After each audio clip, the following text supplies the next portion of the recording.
2024. Brand lokal menjadi raja di negara kita sendiri. Sekarang ketika huru-hara skincare seperti ini, siapa yang diuntungkan? Gue gak yakin siapa yang jelas diuntungkan, tapi gue tahu siapa yang dirugikan.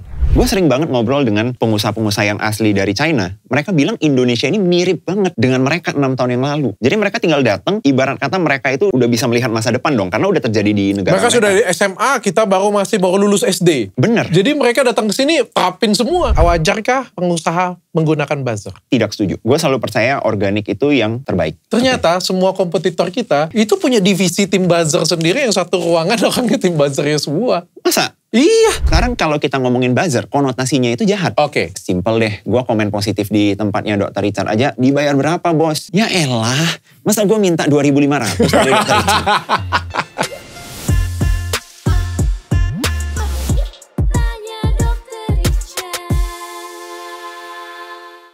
Terakhir kali kita ngobrol kapan ya? 2 tahun lalu. 2 tahun yang lalu podcast gue ya. Waktu itu kita bahasnya invasi Cina juga ya. Invasi Cina lewat agensinya. Tapi gagal. Sempat gagal loh. Masa?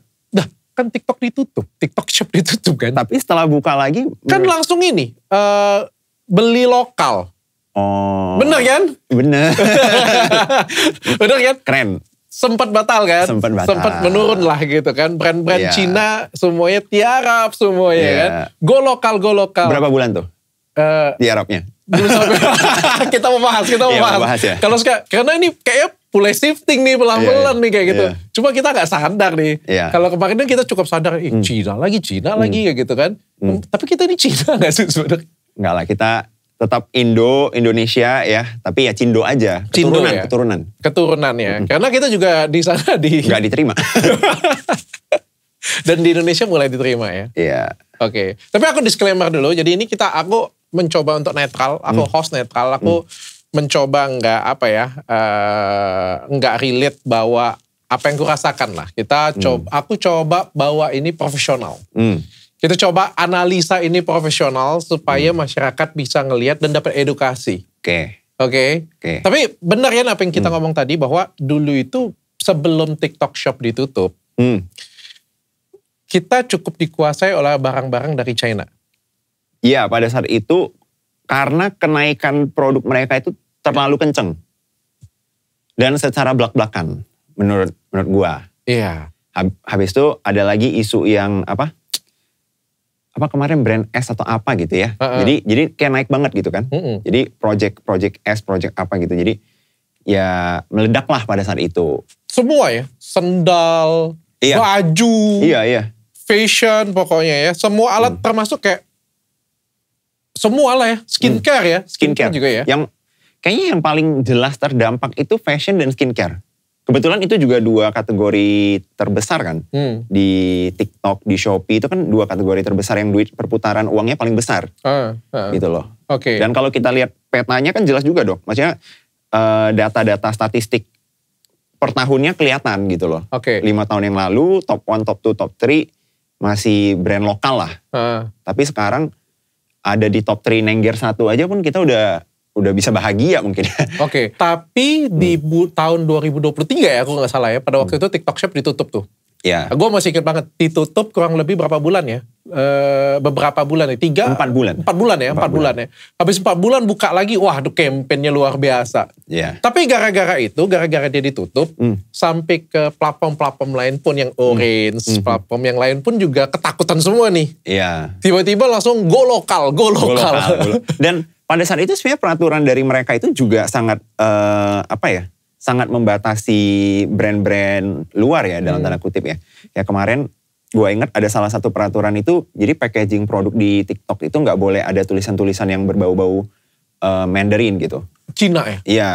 Jadi yang brand-brand yang ada tulisan-tulisan huruf-huruf Cinanya harus ganti gitu. Ih gila ya. Tapi gue juga tanya, waktu pertama kali TikTok Shop dibuka kan sama Orange mulai operasional jalan lancar kan. Gue ditanya loh, produk Dr. Richard katanya produksi di mana ya katanya.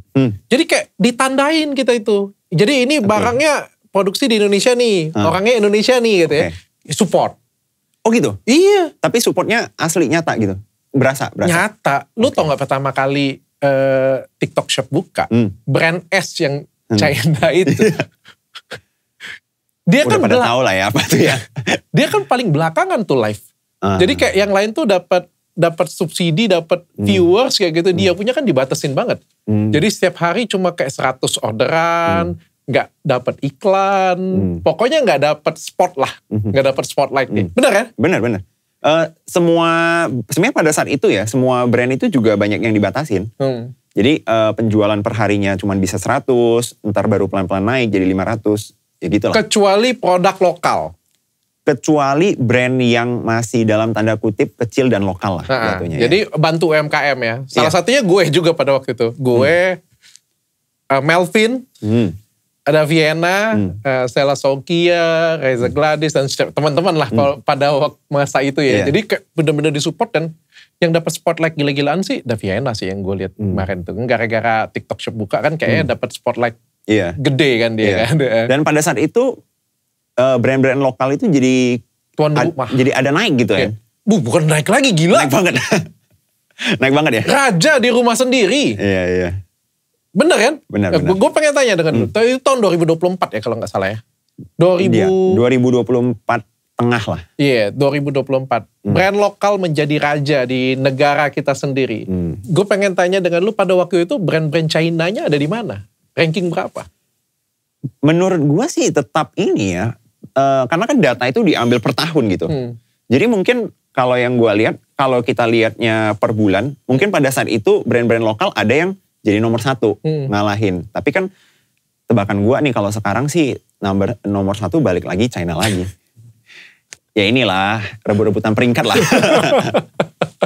Iya. Sekarang balik lagi? Kayaknya iya. Ya karena kan yang lokal juga banyak yang lagi huru hara gitu ya dok. Jadinya ya China-nya naik lagi mungkin ya. Salah satu faktor. Oke, sekarang ketika huru hara skincare seperti ini, siapa yang diuntungkan?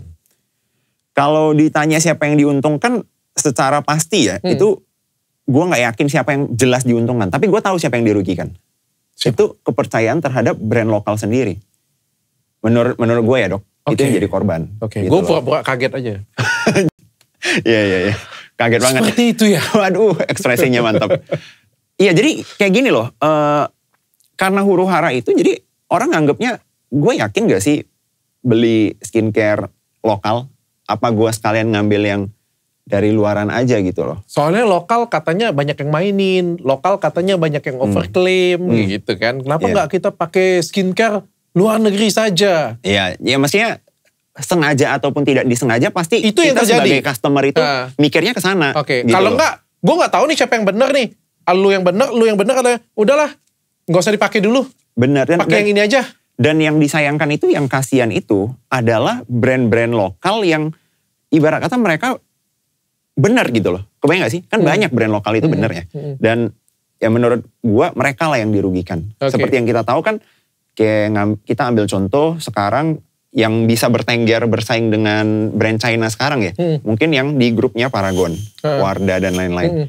Ya selama ini kan secara track record mereka sangat benar gitu. Baik-baik saja ya. Sangat baik. Tapi mungkin karena sentimen ini, semua berarti turun orang shifting mungkin. Oh, ini kita ngomongin semua brand lokal Indonesia tiarap semuanya. Bukan tiarap secara langsung, tapi sentimen publik ke merekanya itu jadi turun, jadi kurang yakin ya. Oke, sehingga jadi secara tercoreng. Secara totalnya turun, bukan hanya orang-orang tertentu yang diserang saja. Ya? Karena kan yang kena ini adalah rasa percaya. Rasa percayanya ini kalau misalnya udah kena itu kan susah. Apalagi kalau gue pakai ekspresi pura-pura nggak tahu. Ini lu tau nggak? Ini yang gue sedih sebenarnya. Oke. Gue tuh nggak sedih gue diserang. Gue nggak sedih gue diserang. Sedihnya apa? Sedihnya industri Indonesianya yang membuat orang tuh jadi nggak percaya, melesu semua ya. Ini bukan cuma gue ya. Semua brand lokal Indonesia itu semuanya down. Beberapa bulan terakhir aja baru ada ini kan, baru ada viral kalau banyak brand-brand lokal itu tutup. Kalau nggak salah ada sekitar, ada puluhan lah, mengumumkan mereka tutup gitu loh. Iya. Jadi ya kira-kira efeknya sedalam itu lah. Itu supaya kalian tahu yang di belakang kamera ini tahu. Yang di belakang supaya aku kita ngobrol kayak gini supaya yang di belakang sana itu tahu kayak gitu. Kalau gue atau lo, kita kan dalam industri ini ya, ibaratnya itu kita pelaku usaha, kita pengamat juga gitu kan. Kita paham banget di luar dan dalam nih. Paham banget. Asal kalian tahu, kejadian ini membuat masyarakat itu tidak percaya dengan brand lokal. Padahal brand lokal kita bagus-bagus, bahkan jauh lebih bagus daripada brand luar negeri. Dan pertanyaan gue sekarang, gara-gara ini kita konkret aja by data ya. Siapa yang diuntungkan? Siapa yang peringkat 1-2? Kalau sekarang ya peringkat 1-2 menurut gue ya, terakhir kali gue cek itu balik lagi ya skincare dari China. Diuntungkan ataupun tidak mereka balik gitu loh. Ya itu kenyataan lah ya. Maksudnya mau dicek datanya itu kan jelas gitu loh. Kita bisa ngecek pakai aplikasi sekarang udah banyak lah. Peringkat 1, peringkat 2 dibagi per kategori itu semua udah bisa dicek gitu. Nah salahnya memang sebagus itu kah mereka sampai brand lokal itu nggak ada atau cuma ini masalah sentimen doang? Masalahnya kan gini loh. Kadang itu rasa percaya itu lebih penting daripada yang benar adanya, paham gak sih? Karena gini, kalau gua nggak percaya, gua nggak akan coba juga kan dok. Sugesti. Gitu loh. Jadi karena gua nggak percaya, ya gue gak beli, gue shifting ke yang lain. Belum tentu yang lain itu lebih bagus juga. Cuman karena gue percaya dengan yang ini, gue beli yang ini. Gitu loh. Itu yang menurut gue sangat disayangkan. Dan balik lagi, yang menjadi korban tentunya adalah brand-brand lokal yang mereka itu benar-benar produknya benar-benar bagus. UMKM kecil. Benar-benar berjuang. Setuju juga UMKM juga gitu kan. UMKM kecil, gue ngerasa gue aja gara-gara permasalahan ini aja cukup cukup turun, pasti turun, gak mungkin enggak ya. Cukup bertahan gue ya, apalagi yang gue brand gede gitu punya kan. Cukup bertahan, apalagi beberapa teman-teman yang lain yang kecil. Dan gue tanya, gue pikir mereka tumbuh kan. Ternyata mereka juga gak tumbuh, mereka juga lebih terpuruk lagi kayak gitu. Nah itu yang agak membuat aku sedih ya, karena aku cinta banget dengan industri ini sih. Dan amat sangat disayangkan sih. Kalau fashion sendiri kayak gimana? Ada shifting juga perubahan? Kalau fashion ya terakhir, juga terbanting banget ya setahu gue dok, karena isu ini kan banyak brand-brand, banyak produk-produk fashion dari China itu somehow bisa masuk. Iya, somehow bisa masuk. Berarti ini kemarin invasi China nih, tiba-tiba go lokal nih, terus kendor ya. Sekarang mulai lagi balik lagi China. Gue gak yakin ya kendor, tapi kita harap sih semakin banyak lah support ke brand-brand lokal, karena banyak loh brand-brand lokal itu yang benar-benar bagus, foundernya peduli. Harusnya mereka yang disupport gitu loh. Terakhir yang gue tahu, lo tau gak? Ini yang gue denger ya. Yeah. MCN itu agent live streaming di Indonesia. Yang seperti cerita lo di podcast pertama. Gue 2 tahun yang lalu. Itu buka lagi dan rata-rata investornya orang Cina semua. Nah jadi gue mau share satu cerita nih dok. Jadi pas banget, gue kan kemarin baru balik dari China kan. Gue main langsung ke kantor ByteDance. Terus gue diajarin sesuatu dan gini loh. Jadi ada satu pengajarnya. Dia cerita begini, kami tanyain ke mereka, kalian ada ngiklan gak? Mereka bilang ada. Ini ceritanya itu di negeri mereka sendiri ya. Mereka juga ngiklan. Kami tanyain, kamu ngiklan, ROAS kamu berapa? Jadi buat teman-teman yang gak tahu ROAS itu intinya adalah kalian bayar iklan sekian, kamu dapat returnnya berapa? Gitu ya. Mereka bilang ROAS-nya itu 3. ROAS 3 itu sangat kecil dok. Iya. Jadi jujur gue gak kaget ya. Ketika mereka masuk dengan membawa kebiasaan ROAS 3 ini, artinya mereka iklannya gencar banget, budgetnya besar banget. Sedangkan kita yang di sini tumbang jadinya. Karena kita belum siap untuk melawan mereka dari segi budget. Kalah duit, bener. Kalah duit. Dan mereka duit iklan. Dan mereka udah terbiasa dengan ROAS 3. Kita di sini mungkin kalau pengusaha UMKM, ya ROAS 10 lah, budget marketing 10% dari revenue, bener gak? Gitu. Itu pun udah gede banget 10% untuk beberapa orang. Gue cuma 4%. Coba misalnya gini dok, tiba-tiba ada brand datang mirip lah produknya dengan lu, nyecarnya audiens lu juga mirip lah. Ketika budget marketing lu 4%, dia budget marketingnya kalau ROAS-nya 3, berarti budget marketingnya 30%. Dan itu real ada loh. Gue tahu dan itu real ada. Brand-brand dan gini, dan mereka yang mengerikannya itu adalah ketika mereka cerita itu, mereka merasa biasa aja. Paham gak? Itu bukan sesuatu yang spesial. Jadi di negara mereka mungkin mereka udah terbiasa datang ke sini ya udah bawa kebiasaan dari sana gitu. Tapi di sini juga ada berarti brand yang seperti itu ya. Lah brand yang top 1 dengan top 2 itu lu pikir iklannya berapa? Enggak, gue kan juga harus murah-murahin. Iya. Gak logik. Setuju. Nah ini juga ya buat teman-teman jadi supaya paham juga seberapa mengerikan budget mereka ya. Gue sendiri kan juga ngonten nih. Dan gue juga ada di endorse oleh brand yang dari China juga tentunya kan. Ya kan kita kerja secara profesional. Pernah sekali gue posting videonya itu gue nyalain fitur ads only. Artinya apa? Itu video orang yang nonton video tersebut gak bisa dari FYP. Oke. Kalau cuma karena iklan doang baru bisa lihat. Nah. Tahu gak dok? Dalam 3 hari view video itu naik ke 15 juta. Bayangin seberapa besar budget yang dibakar untuk satu video gue doang. Dan gak mungkin KOL cuman gue dong. Gue pengen tanya dengan lo deh. Sebenarnya gue tahu jawabannya tapi gue pengen jawab. kita logik aja ya. Brand nomor 1 penjualannya di Indonesia. Ya, mungkin ada banyak yang ngomong, ya udahlah nggak apa-apa lah. Katanya itu bagus. Kenapa kalau misalnya itu bagus ya kita beli aja itu. It's okay. Itu kan namanya choice ya, pilihan ya. Tapi kita pengen tahu nih ya, dananya ini kemana nih? Kalau kita belanja ini dananya kemana nih? Perputaran duitnya kemana? Ini pertanyaan pertama ya. Yang kedua, dia punya iklan tuh gede banget. Aku tahu banget iklan dia segede apa. Bisa 30% dari dia punya omset. Real ya berarti ya? 30-40% dari omset. Dimana margin aja itu bisa rugi. Bisa rugi. Artinya ini kau punya omset, kau punya iklannya gede, marketing gede gitu. Ini rugi nih. Dan itu kan yang terjadi pada brand-brand China sebenarnya ya. Mereka rugi dan mereka akuin mereka sebenarnya rugi. Mereka itu cuma cari omset. Tujuannya apa sih? Ya dominasi pasar lah. Pasti ya. Dominasi pasar. Karena gini loh. Banyak berita-berita juga artikel-artikel yang udah membahas kalau di China itu ya mereka sudah mulai mau masuk ke masa-masa stagnan. Growth dari negaranya itu sudah tidak sekencang dulu. Jadi satu-satunya pilihan mereka kalau mau berkembang pesat lagi ya mereka harus nyari negara-negara yang mirip China 5 tahun yang lalu, 6 tahun yang lalu. Dan gue sering banget ngobrol dengan pengusaha-pengusaha yang asli dari China. Mereka bilang Indonesia ini mirip banget dengan mereka 6 tahun yang lalu. Gitu loh. Jadi mereka tinggal datang dengan pengetahuan. Ibarat kata mereka itu udah bisa melihat masa depan dong. Karena udah terjadi di negara mereka. Mereka sudah di SMA, kita baru lulus SD. Bener. Jadi mereka datang ke sini terapin semua. Ibarat kata mereka udah SMA disuruh ngerjain tes ujian SD. Pasti peringkat dong. Gitu loh. Pasti peringkat. Dan mereka juga udah ngerti kan. Maksudnya mereka punya budget yang besar. Mereka harus dominasi pasar dulu. Oke. Gitu loh. Mereka pengen jadi top of mind. Dan mereka akan menghancurkan beberapa brand yang lokal. Jadi kayak nomor satunya lah kayak gitu ya. Ya hancur atau enggak. Intinya adalah pasar itu pasti kan keserap.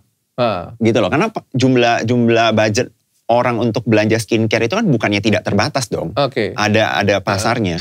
Dan kalau mereka udah menyerap mayoritasnya ya pasti sisa-sisanya ini cuma bisa bertarung untuk market yang kecil. Ya. Berarti balik lagi ini tergantung dari... Sebenarnya kalau kita ngomong ya balik lagi dari peraturan pemerintah ya. Seberapa support pemerintah terhadap brand UMKM lokal ya. Dan juga balik lagi ke customer kita ya. Ya harapannya itu juga bisa memilih opsi-opsi skincare dari brand-brand lokal yang juga gak kalah bagus. Brand-brand yang udah lama, udah eksis lama, udah terpercaya gitu loh. Itu juga bisa jadi pilihan. Oke, gue tanya dengan lo. Brand lokal Indonesia bagus gak sih? Banyak yang bagus. Banyak yang bagus tutup lagi. Serius, banyak yang bagus tutup.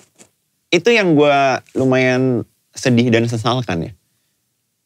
Gitu loh, karena gue lumayan kaget itu kan, gini dok, gue ngonten bahas skincare itu kan udah 3 tahun. Ada brand-brand yang 3 tahun lalu gue kerjasama dengan mereka, gue tahu produknya bagus, gue seneng banget pakai produknya, tahun ini gue dengar mereka mau tutup. Sedih gak? Kalau gue sih sedih ya. Gitu loh. Gue yang bukan punya skincare-nya aja gue sedih. Karena terpengaruh juga gak? Terpengaruh pasti dokter Richard paling terpengaruh. Gue kan di barisan paling depan. Ibaratnya perang, kalau perang duluan. Jenderal perangnya di depan gini ya? Jenderal perang duluan ya gitu ya.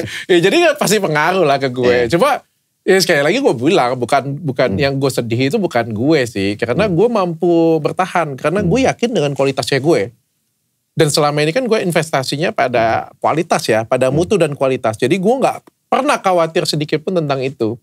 Ya lu yang pernah datang ke tempat gue, ke kliniknya gue, ngerasain perawatan tempat gue, pernah ngerasain skincare gue, pasti kalian tahu apa bedanya. Kalian mau selingkuh, monggo.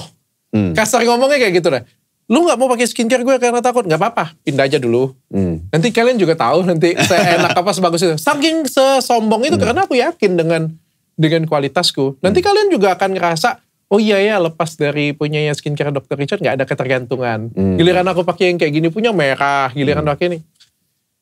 Biarkan waktu dan kualitas yang jawabnya. Ya. Tapi kan itu karena gue gede. Yang kecil mana punya kesempatan untuk bertahan seperti itu. Iya. Terus napas gue kan panjang. Begitu misalnya diserang nih kan, ada penurunan omset, napas gue panjang. Gue punya dana marketing, masih ada tabungan, masih ada apa kayak gitu. Punya untuk save, oke, gak apa-apa, kalian coba dulu aja skincare lain. Mereka cobalah kayak gitu kan. Butuh waktu kapan mereka balik lagi? Mungkin 2 bulan, 1 bulan paling cepet, 3 bulan, napas gue mau panjang. Tapi, nah ini gue jadi penasaran dok, berarti kan dari huru hara itu udah beberapa bulan nih. Berarti harusnya dari sekarang lu udah mulai menerima banyak pasien-pasien yang akhirnya kembali juga dong? Banyak. Dan mereka kata-kata yang balik, ngomongnya apa? Nyesel. Kata-kata kayak gini ya, misal pakai punya gue ya, pakai punya gue, WT Premium Series misalnya. Ada isu. Terus stop pakai dong, ya kan, wajar lah. Gue bisa maklumin. Kan orang Indonesia ini kan FOMO, makhluk yang FOMO ya. Kita ngomong boneka apa itu namanya? Labubu. Oke. Apa sih spesialnya Labubu, gue gak tahu. Tapi begitu ada yang pegang satu, semuanya pengen beli semua kan. Jadi kan ada kefomoan ya. Dan begitu ada yang ngomong ini, wah Dr. Richard ada sesuatu nih. Entah apapun itu mereka ragu nih, stop dulu lah. Gitu ya, gak mau pakai dulu. It's okay, makanya gue bilang it's okay, gak apa-apa. Silakan pindah ke tempat lain. Habis pindah ngerasa pakai lepas gak ada apa-apa. Pindah justru buat masalah. Itu fakta. Dan balik lagi ujung-ujungnya. Karena kan kayak gini lah. Lu makan misalnya restoran. Enak. Terus gue bilang ini ada masalah ini. Lu pindah nih restoran lain.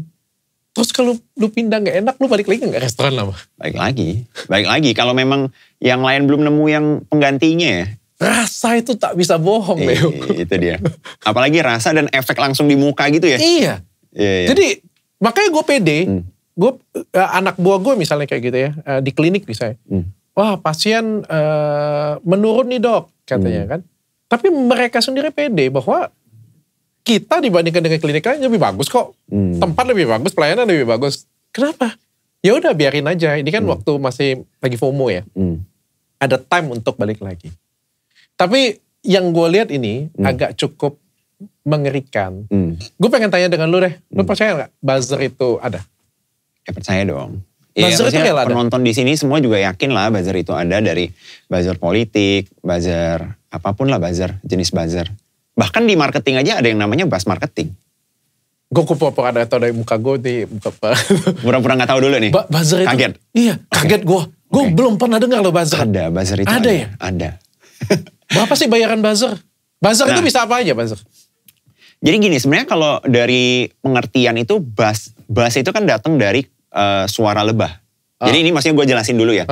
Pengertian buzzer. Buzzer itu datang dari kata buzz. Buzz itu datang dari suara lebah, buzz gitu kan. Oke. Nah, jadi sebenarnya apapun yang ibarat kata menciptakan noise yang sama, menciptakan isu yang sama, menciptakan adanya sebuah pendapat yang sama dan ramai, yaitu buzzer gitu loh.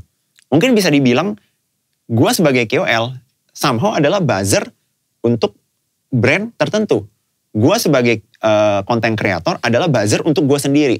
Nah, tapi buzzer kan, dengan netizen tuh beda? Ya beda dong. Kalau netizen itu kan mereka pendapat masing-masing. Buzzer itu dia punya keuntungan kan. Oh, bisa disetel? Bisa juga. Kayak contoh gue nih, gue buzzer untuk produk gue sendiri. Artinya apa? Gue nge-buzzing, gue memberitahu orang-orang tentang produk gue. Oke. Gitu loh. Tapi kan balik lagi yang namanya buzzer bisa digunakan in a positive way, bisa digunakan ke arah yang negatif. Oke. Apa aja yang bisa dibuzzerin? Komen bisa dibuzzerin? Bisa, komen, konten. Oke. Gitu. Komen bisa, repost. Repost bisa, benar. Like bisa juga? Like bisa juga. Okay. Lu nge-stitch. Nge-stitch juga bisa? Iya dong, sesimpel nge-stitch. Misalnya nih, misalnya podcast ini nih. Podcast ini nih, dipotong entah bagian mananya, terus nanti ada yang reaction, bla bla bla bla bla. Ya somehow kan itu juga menjadi buzz untuk topik tertentu. Ada yang menarik. Mungkin kalian nggak tahu ini. Oke. Tapi harusnya Leo tahu nih. Apa? Ini kita bongkar ya. Oke. UCG. UGC. User Generated Content. Oke, jelasin. Gue suka nih. Oke, jadi supaya kalian tahu apa yang lewat di FYP kalian itu real atau nggak real. Ya.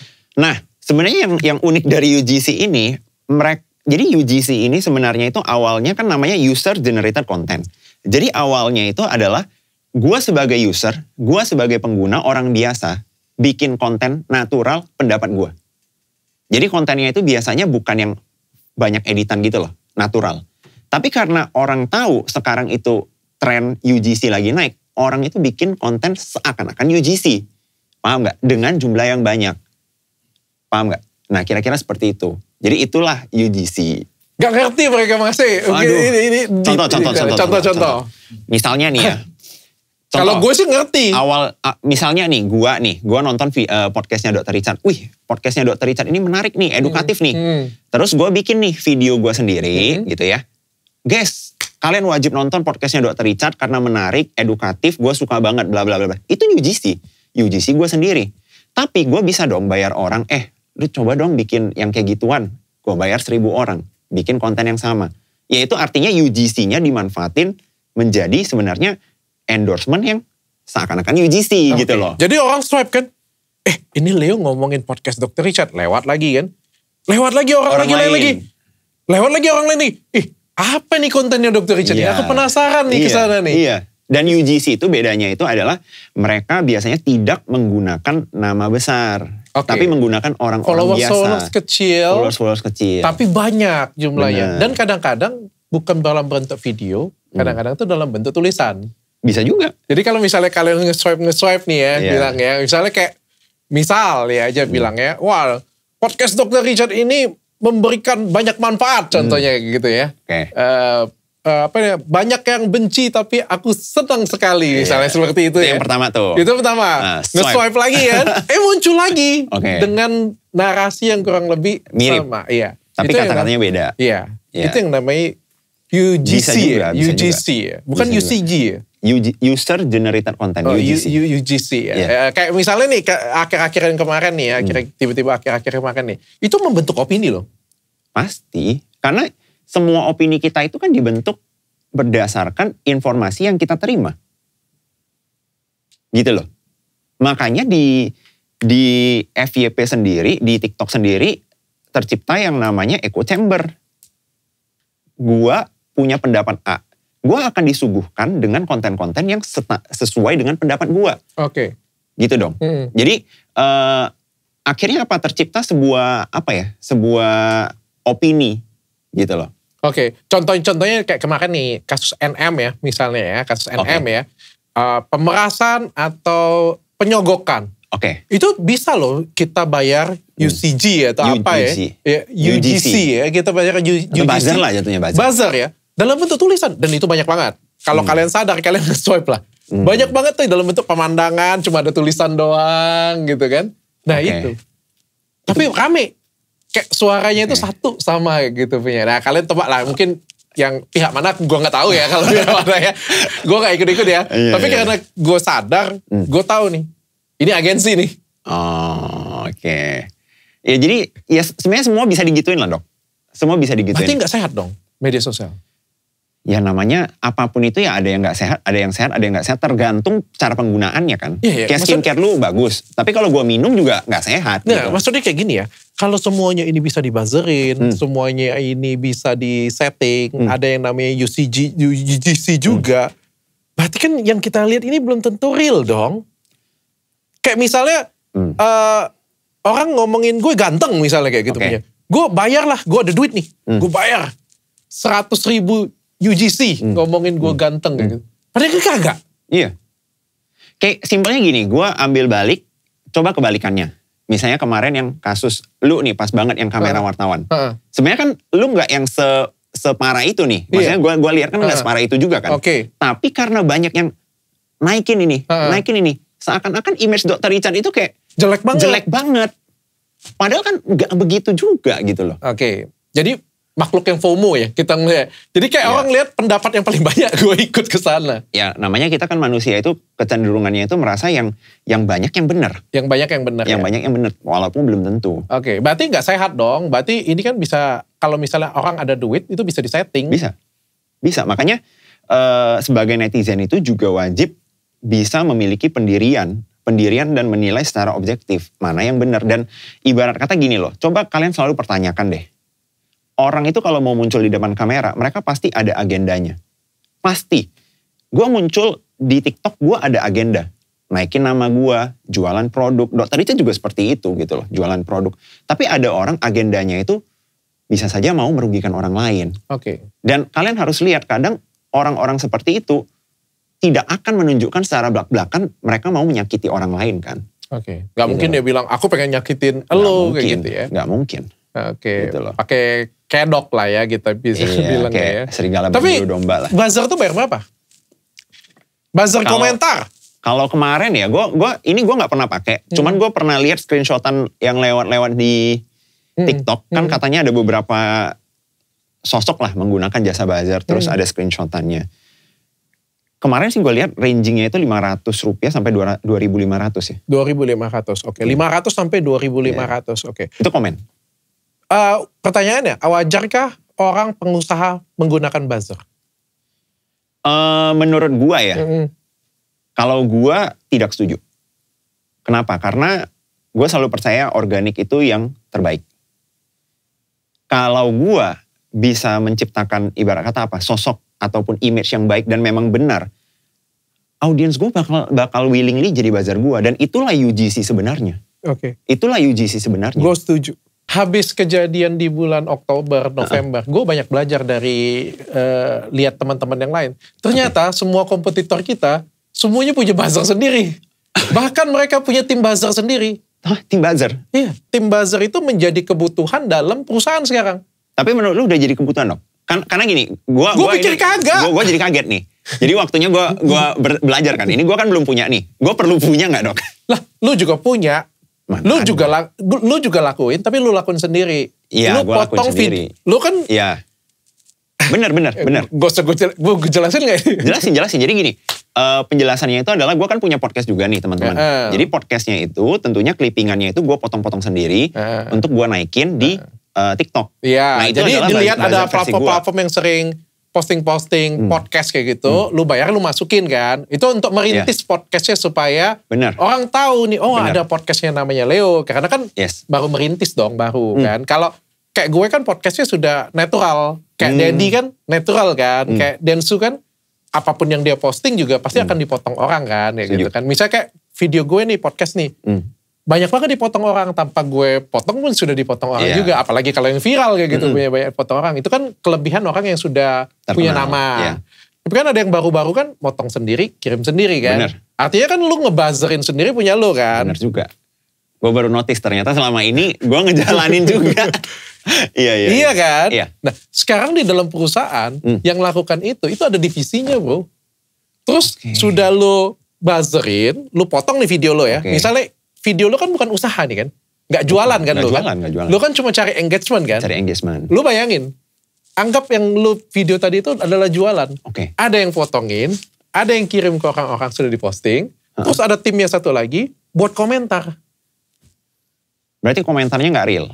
Iya. Buzzer. Iya. Jadi sudah buzzer dibuzzerin lagi kayak gitu. Membuat seolah-olah ini rame. Iya. Oke, ntar kita nambah tim buzzer mungkin ya. Tapi sebenarnya kalau gue nih dok ya, gue sendiri tetap megang organik. Ya maksudnya penting atau enggaknya ya. Karena impactnya beda dok. Mau gue pernah coba buzzerin sampai bagaimanapun. Lu jangan ngomong impact.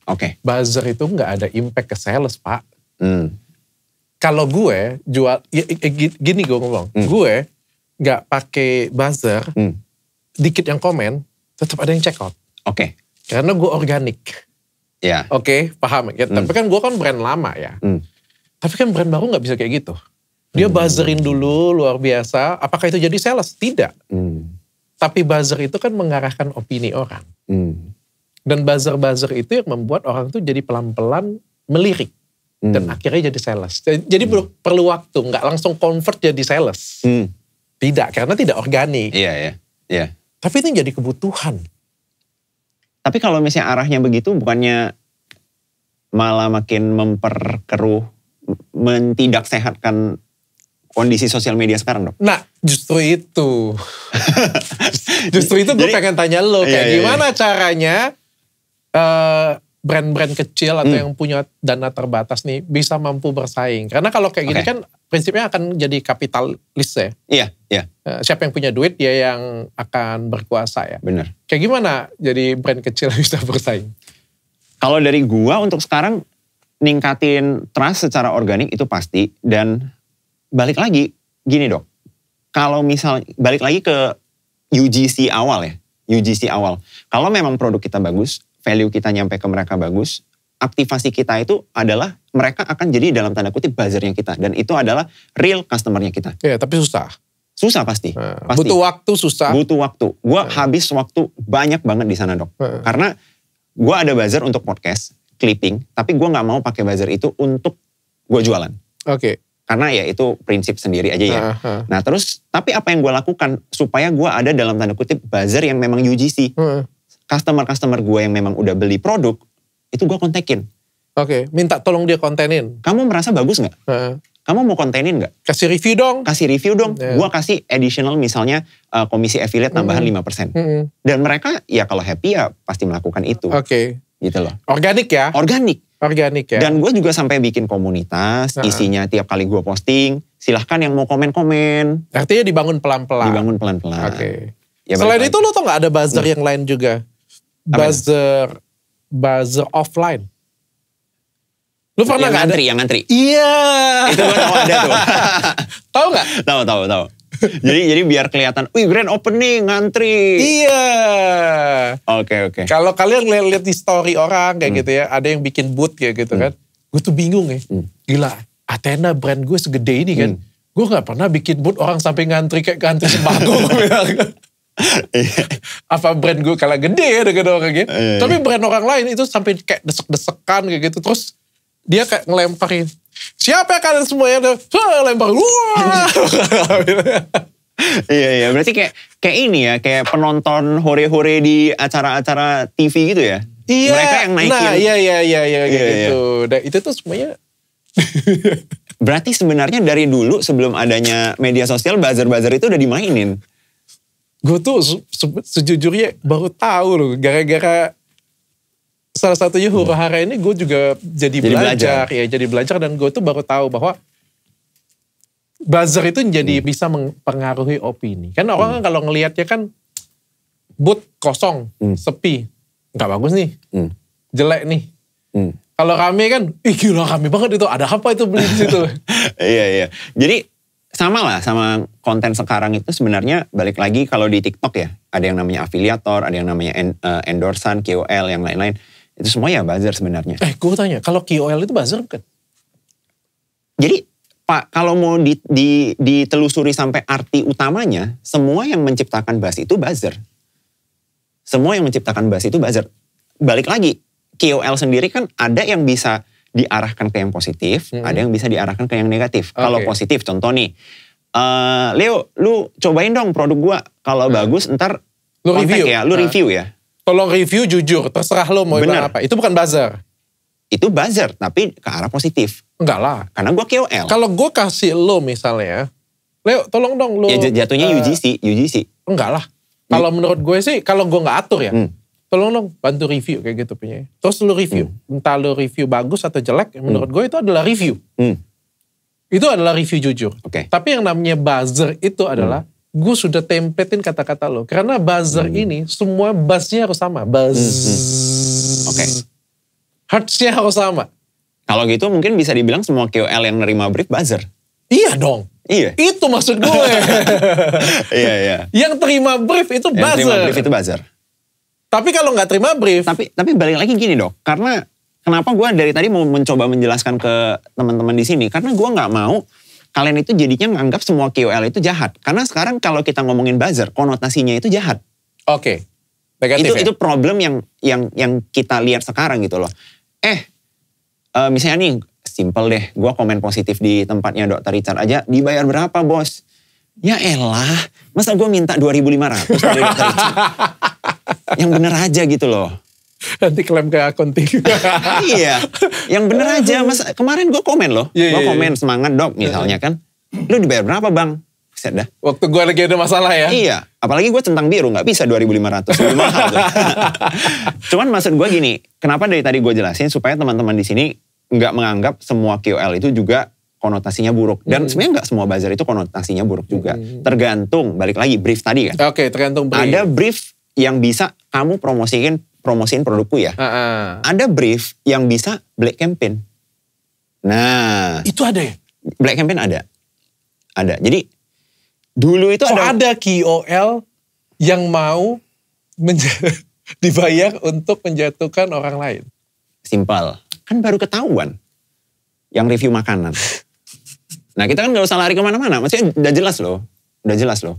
Walaupun itu dia sendiri ya. Kan gak ada di brief apapun ya. Tapi ya itu jatuhnya kan bisa dikategorikan menurut gua black campaign. Iya. Karena campaign. Setelah itu dia juga jualan apa ya, bikampon juga ya. Kayak gini dok. Misalnya nih. Gua jualan minuman deh. Misalnya nih Sayap Suci. Anggap aja brand gua nih. Terus gua bilang, kalian jangan beli kopi di brand-brand yang lain tuh.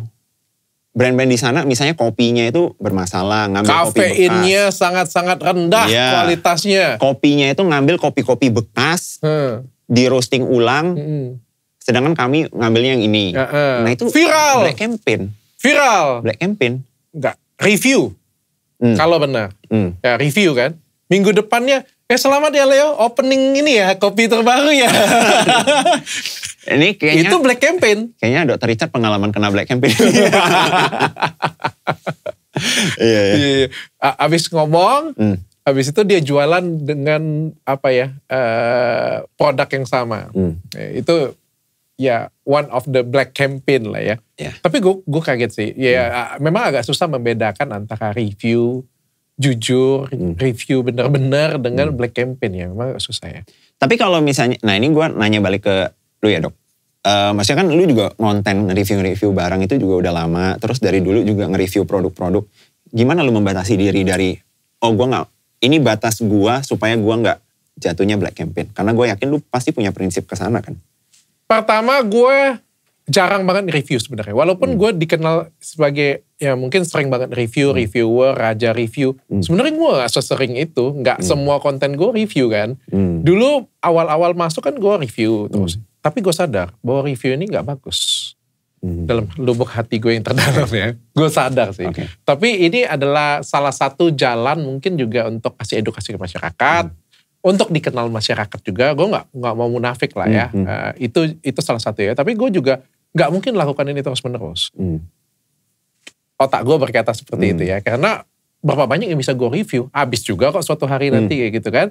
Terus berapa banyak yang gue cari musuh dengan orang.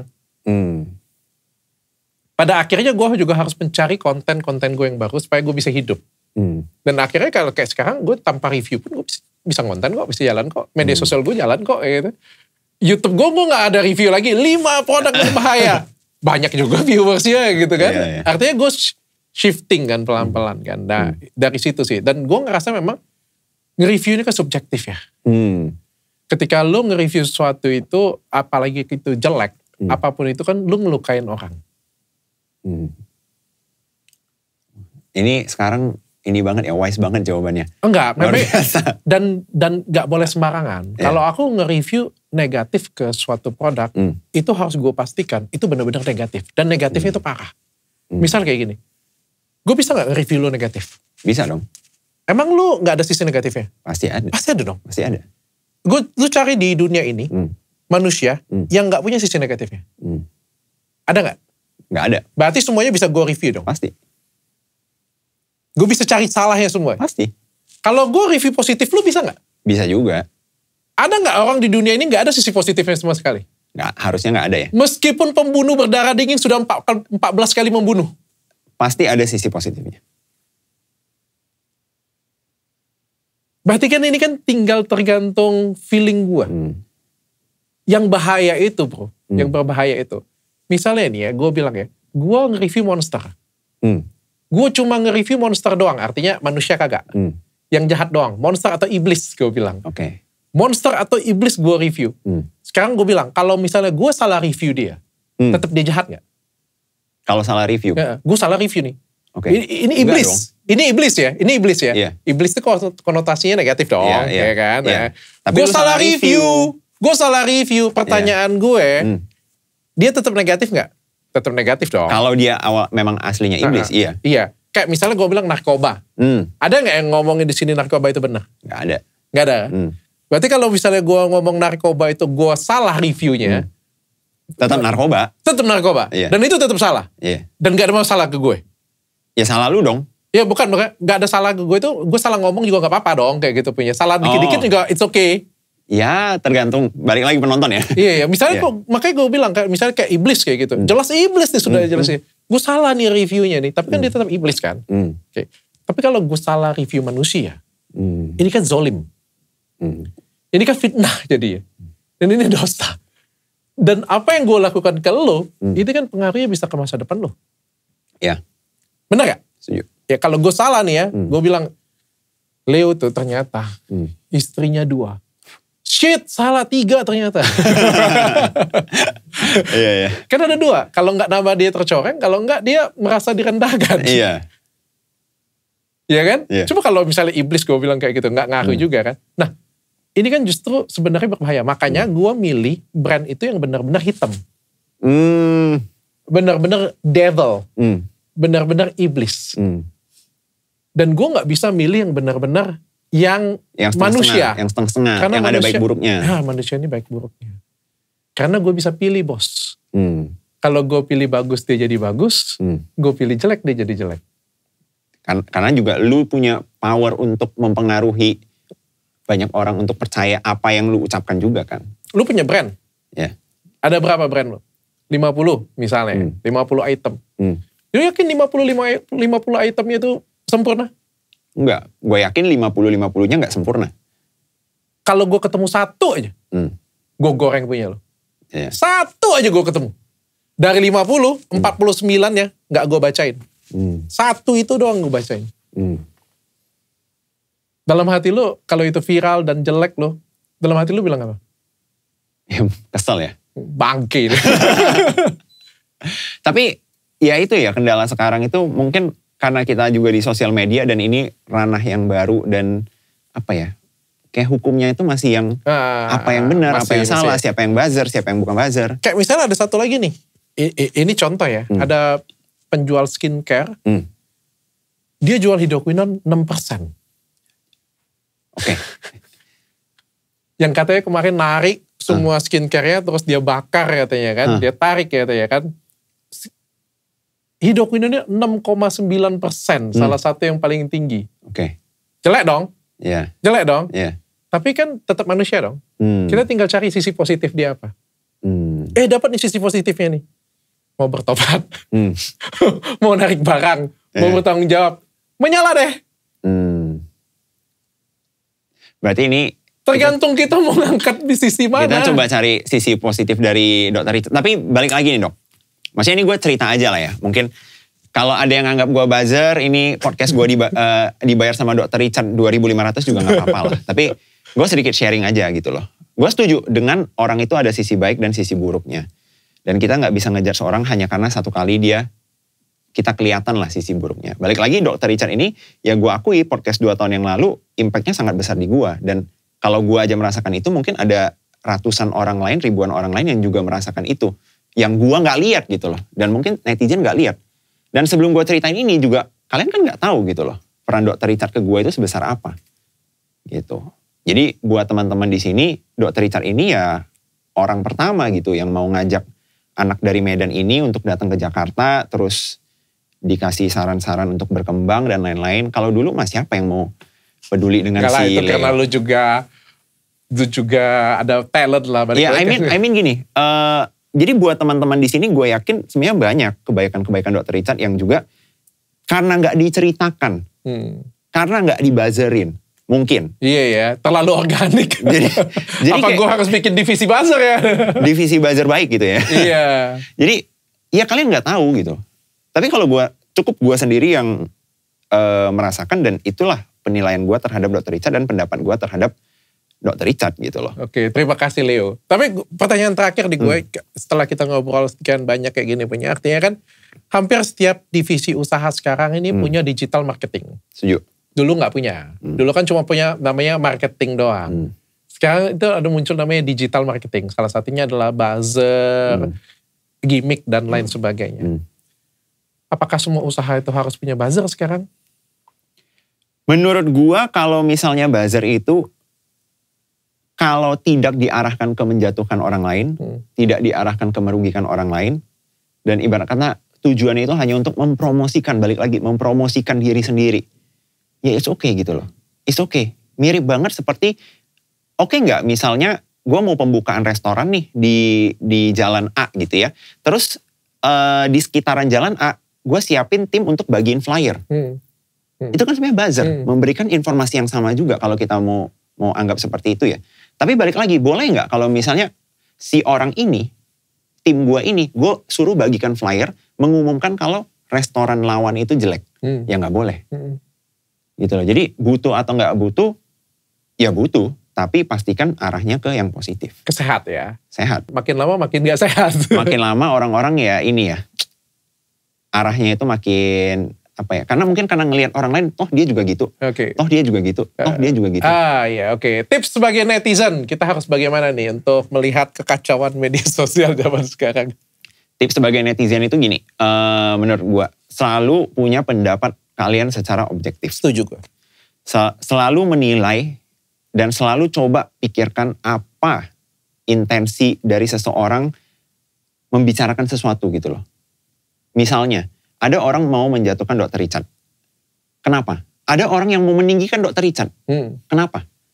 Masa sih aneh banget kayak gitu kan? Jangan-jangan dibayar gitu kan? Ya pasti ada alasannya. Dan semakin kalian bisa memikirkan itu dan mendapatkan jawaban itu, ya kalian akan makin objektif gitu loh. Oke. Di tidak sosial gampang, media. tidak gampang Disetir. tergiring opini akhirnya. Tidak gampang disetir.